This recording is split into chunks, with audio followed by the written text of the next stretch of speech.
शेतकरी मित्रांनो, हे वाहन आहे ग्रीन गोल्डचे 3344.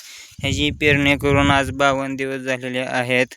ह्याचे खात व्यवस्थापन पेरणीबरोबरच 20-0 एकरी एक बॅग पेरलेली आहे आणि 21-22 दिवसानंतर कोळपणी केल्यानंतर हे रिफ्लेक्स कंपनीचे तणनाशक फवारले आहे. फवारणी केल्यामुळे तण पाक गेलेले आहे. ह्याची उंची जवळपास 2.5 ते 3.25 फुटापर्यंत आलेली आहे आणि फुले पण बऱ्याच प्रमाणात लागलेली आहेत. फुले किती प्रमाणात लागलेत, भरपूर फुल लागलेले आहेत. एका झाडाला 50 ते 60 फुलांची संख्या आहे. बघू शकता तुम्ही कसं आहे सोयाबीन.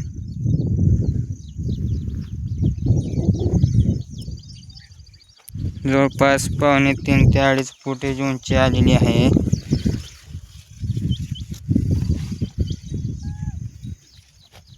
व्हिडिओ आवडला तर सबस्क्राईब करा.